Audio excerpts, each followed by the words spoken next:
School পড়ার পাশাপাশি একটা মেয়েকে কোন কোন বিষয়গুলোর প্রতি সতর্ক দৃষ্টি রাখতে হবে যদি সে দুনিয়া এবং আখিরাত উভয় জগৎকে সুন্দর পেতে চায়? মেয়েদের জন্য জান্নাতে যাওয়ার পথ এত সহজ, অথচ এরপরও বেশিরভাগ মেয়েরা তারা এই সুযোগটা থেকে বঞ্চিত হবে। দুঃখজনক অধ্যায় এটি। তবে যারা সৌভাগ্যবান তারা ঠিকই আলহামদুলিল্লাহ সেই সুযোগটা গ্রহণ করেন। নবী করিম সাল্লাল্লাহু আলাইহি সাল্লাম তাদের জন্য জান্নাতে যাওয়ার শর্ট সিলেবাস, শর্ট কোর্স দিয়েছেন। কি শর্ট কোর্স? নবী সাল্লাল্লাহু আলাইহি সাল্লাম বলেছেন, ইযা সাল্লাতিল মারআতু খামসাহা ওয়া সামাত শাহরাহা ওয়া আতাআত বা'লাহা ওয়া হাফিজাত ফারজাহা। কোন নারী যখন চারটি কাজ করবে, কয়টা কাজ? চারটা কাজ। যখন সে 5 ওয়াক্ত নামাজ পড়বে, রমজানের রোজা রাখবে, স্বামীর আনুগত্য করবে এবং নিজের ইজ্জত আবরু সম্ভ্রমের হেফাজত করবে, কোনো রকম হারাম রিলেশন সম্পর্ক কারোর সাথে করবে না, আত্মসম্মান বজায় রেখে চলবে, পর্দার বিধান মেনে চলবে, জান্নাতের যে কোনো দুয়ার দিয়ে সে প্রবেশ করতে পারবে। খুব সহজ। পুরুষের জন্য সিলেবাস কিন্তু এত শর্ট না।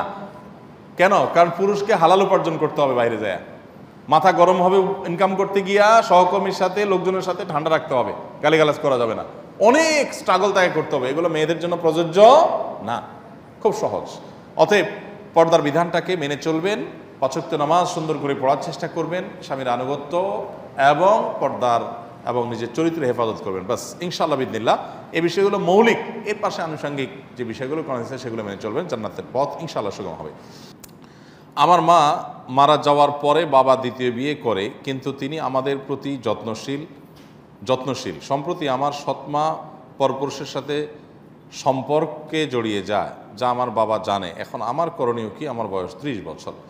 আল্লাহ মাফ করুন, নিজের মা, সেটা আপন মা হোক আর সৎমা হোক, যেই হোক, অথবা এরকম পরিবারের কাছের কেউ যদি কোনো হারাম সম্পর্কে জড়িয়ে যায়, তাহলে তাকে হারাম সম্পর্ক থেকে বিরত থাকার জন্য সর্বাত্মক চেষ্টা চালাতে হবে। নরমে গরমে, রাগ করে, অভিমান করে, বুঝিয়ে বা অন্য কাউকে দিয়ে বলিয়ে বা অন্যদের কাছে জানিয়ে দেওয়া হবে, সেই ব্যাপারে সাবধান করে, সতর্ক করে, ভয় দেখিয়ে, যেভাবেই হোক তাকে হারাম থেকে ফিরে আনার আপ্রাণ চেষ্টা অব্যাহত রাখতে হবে। বিশেষ করে যখন লোকটা আপনাকে প্রতি যত্নশীল, আপনার প্রতি দায়িত্বশীল, তখন আল্লাহর ভয় তার ভিতরে তৈরি করা, তাকে কাউন্সিলিং করা, তাকে বোঝানো, প্রয়োজনে অন্য কাউকে দিয়ে বোঝানো, এটা আমাদের কর্তব্য। এরপরও যদি না পারা যায় তাহলে তার দায় সে নিজেই বহন করবে, আপনার কোনো গুনাহ হবে না।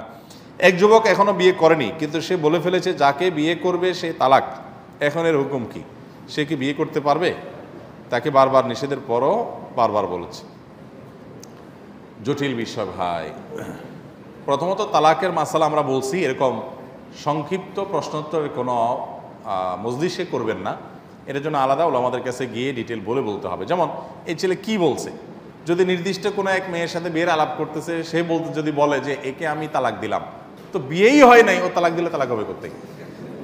কিন্তু যদি সে এইভাবে বলে এইকে আমি বিয়ে করলে সে তালাক হবে, আমি বিয়ে করব যখন, তখন সে তালাক হবে, তাহলে সেক্ষেত্রে তালাক হবে। কারণ এখানে তালাক হওয়াটাকে বিয়ের সাথে শর্তযুক্ত করা হয়েছে। তাহলে আমি যখন বিয়ে করব তখন সে তালাক হয়ে যাবে। আমি তাকে তালাক দিয়ে ফেললাম বিয়ে করার শর্ত সাপেক্ষে, অর্থাৎ বিয়ে যখন হবে তখন তালাকও হবে। এরকম যদি বলে তাহলে তালাক হবে, তাহলে অন্য মেয়েকে বিয়ে করতে হবে, তার এই মেয়েকে বিয়ে করবে না সে। আর যদি বলে যে আমি যেটারই করবো সেটাই তালাক হবে, তাহলে তো মাসালা বড় জটিল, বড় মুসিবত। তো এই অতিরিক্ত চালাকি করার না, এটা তো মাথা সমস্যার কারণে হয়, তাহলে তো ভিন্ন কথা। আদারওয়াইজ যদি জেনে শুনে এরকম কথা বলে তাহলে বিষয়টা আসলেই জটিল। তো বিস্তারিত বললে তখন পুরো বিধানটা পরিষ্কার করে বলা যাবে। এই সংক্ষিপ্ত, এই জন্য আমরা তালাকের মাসআলা সাধারণত প্রশ্নত এই ছোটো সেশনগুলোতে দেই না, কারণ এগুলো একটু ডিটেল শুনে তারপরে বলতে হয়। একটু হেরফের হয়ে গেলে তারপরে অনেক বেশকম হয়ে যায়।